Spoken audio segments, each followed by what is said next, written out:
How did I get over my child sexual abuse? The answer is simple, but the explanation I'm going to give is a little long. The only people that are going to be able to follow along are people who have a clue. That may not be you. Make notes and ask questions later, but I'm going to articulate it to people who have a clue for witness sake. In 1999, spring of 1999, my cousin Temple, real name Yolande, and I were having a phone conversation. I was in Woodinville, also known as Seattle, and she was in Milwaukee. During this conversation, we were talking about Wilson molesting us. My Uncle Jell was on the phone. I don't remember why he was on the phone, but he was a third person on the phone, and you can say that this was an official disclosure. Now the cat is out of the bag.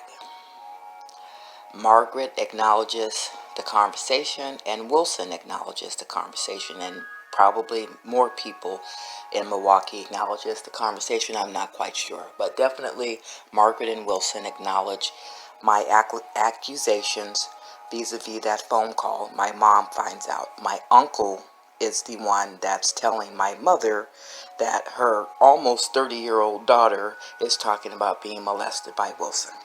Okay, please bookmark that. Okay, so now let me backtrack a little bit.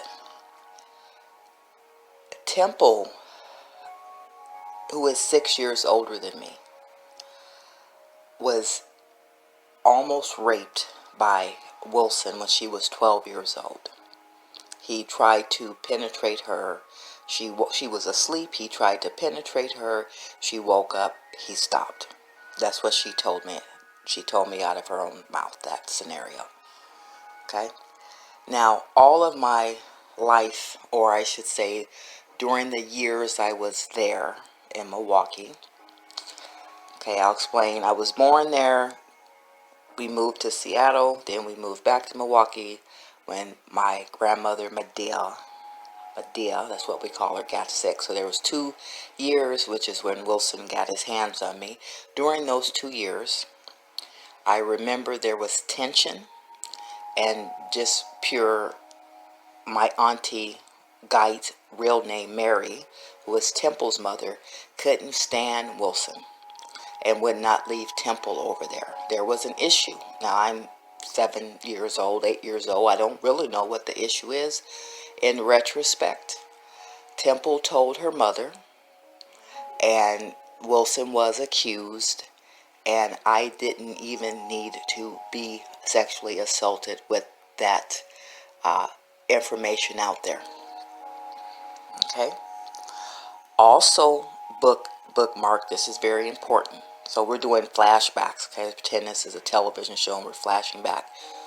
When we come back from Milwaukee after going there for those 2 years to watch my grandmother die and then stay a little while longer, and then my mother came back to Seattle where she was when my grandmother got sick, she asked me, and I know the house that she asked me, it was soon after getting back. She asked me, she said, did Wilson do something to you? I don't know what the word is. She asked me when I was about 10, 11 years old, and I denied it.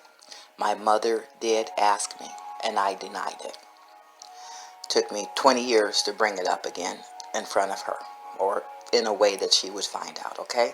So now we're back in 1999. Getting that out of the bag, the cat out of the bag, I guess that's what they call it. That was good for me. It was a relief. It was the first part of me healing and recovering from the sexual assault. You can call it abuse, you can call it child molestation. I learning to call it an assault. So that was the first part of it. My mother did not take the news very well. Let's go back to why. Temple already told what Wilson did. Okay. Gyte reacted.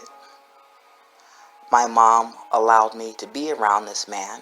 She was suspicious enough, however, waiting till we were not in Milwaukee to ask for some reason, but suspicious enough to ask me.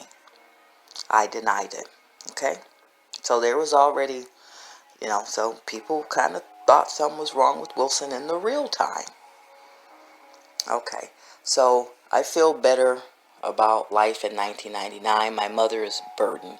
She was going through a bad marriage. She had some other issues, and she eventually ended up on Prozac. I think the combination of hearing about what happened to me sent her into a great depression on top of everything else she was dealing with. But I moved to Long Beach, California, and I'm a school teacher, and I'm doing well, at least financially. Never had such a, income and great job, and I'm a very healthy, vibrant, independent, happy, well-to-do 30-year-old. I'm acting my age based upon a college degree and ambition. 30 years old, long-term sub in Long Beach, California. Okay? A year after disclosing this abuse, my mother is diagnosed with terminal cancer. And let me say what she was able to do after getting the news about me being molested 20 years later was to go on Prozac, stop talking to Margaret, refused to host Marika, who was expecting to come back and stay with my mom again. She just kind of rejected. She was pissed off and depressed, and I saw that as being something. She also said the statute of limitations were over. And as a 30-year-old, I'm expecting, well, Mom, I told you now, do something about it. I'm expecting someone to protect me at 10 years old, but it's 20 years later. That's mathematically impossible. Statute of limitations are over. I'm 30 years old. My mom was 30 years old when this happened to me. Well, I guess she wasn't. Well, you know what I mean? This is a whole generation later, but I'm expecting her to do something more. I had to be satisfied with her turning against her sister, turning against her niece, and I guess, that's the best she can do. But when she was diagnosed with cancer, and I knew that I was going to have to be there for her while she was dying, I looked at her one day and said, I resent her for not dealing with this disclosure. So I'm going to go have to talk to Wilson. Now in 1999, after the cat got out of the bag, I said something about I'm going to kick your butt, and he said, come on and do it. I talk to people like that, kind of immature, but hey, I'm talking to the man who molested me, the boogeyman. I'm telling the boogeyman I'm going to kick his butt, and he says, come on. Well, guess what I did in 2001? It wasn't 6 months after my mother's diagnosis. It might have been 2 months after her diagnosis. It was early into her diagnosis. I said, I'm going to have to go talk to Wilson. So I get on a Greyhound bus, leave Seattle to go to Milwaukee. That picture that you're looking at is the house that he assaulted me in the second time. Not the first time, but the second time. And I show up there, or I know the address, get there to public transportation, and I see my Auntie Margaret walking down the street. She looked lovely, had a beautiful sundress on. I wasn't there to talk to her. As a matter of fact, I didn't want her to know I was there. I snuck into the house through the back. Keep in mind, this is the boogeyman. I haven't seen him since I was... That picture that you're looking at for Scott Survivor, if you're looking at the Scott Survivor, that was the last time I had seen him. That was after my freshman year of college. That's a picture with his daughter Marana, the twin, one of the twins, and I'm a young lady that year. That was the last time I'd seen him. So it's 10, 12 years later. 13 years later. And I don't know if he is a wiry, grown-ass man that's going to whip my you-know-what, or what's going to happen, but I knew I had to talk to him. So I wrote something down based upon how that went, and I have to go by memory. He reacted to me like a scared little beep, ran out of the house skittishly, asked my uncle Ricky for assistance. Ricky ignored him. Ricky also ignored me. And at that moment, I realized that the monster wasn't man enough to confront me at 30, or to abuse me at 30, or to assault me at 30, which remedy the fear and the reverence that I had for him. If you want to call it reverence, not Stockholm syndrome, whatever that means, but he was somebody that I protected. What he did to me, became affected by what he did to me. He was the boogeyman. But when I realized that he was afraid of me, I realized that he did that because I was a little girl.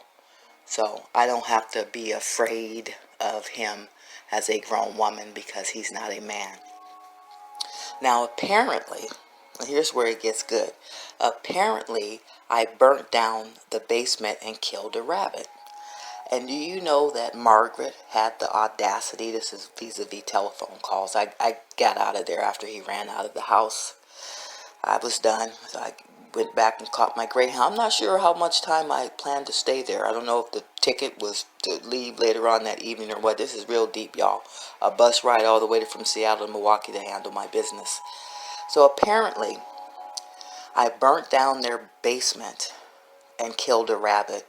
And Margaret had the audacity to say, "Why did you kill the rabbit? The rabbit didn't do anything to you." Something that ridiculous, right? Well, I honestly do not remember burning down the basement. I did not smoke that year. Never really. I definitely don't remember smoking on that trip, because when she said I burnt down the basement, I was like, did I? I don't know where the matches came from. But if she says I burnt down the basement and killed a rabbit, you know what? I believed it, but I just don't remember doing it. And I'm not trying to be funny. I don't remember doing it. Apparently, I blacked out. Now, can you imagine what would have happened if I had a weapon on me? Well, he had enough sense to run away from me and get out the house. Maybe he thought I had a weapon on me. Okay? I didn't have a weapon on me, but apparently I burned down the house and killed a rabbit. I bring that up in case anybody listening has heard the story. Now you've heard it from the horse. Ooh, I'm Mr. Ed. You've heard it from the horse. So that's how I got over my abuse, to confront the boogeyman and to realize that he was nothing. And I should not spend my adulthood feeling like he assaulted me. He assaulted me as an 8-year-old. Now, the worst part of the scenario or the situation is that I realize now the Scots are a group of pedophile sympathizers.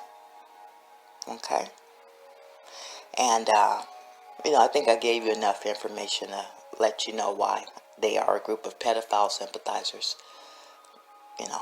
Okay, so that's it. And when we come together and talk about how we healed and recovered, I don't know how many people confronted the boogeyman, but I hope you don't get the wrong impression about me. I'm a nice person.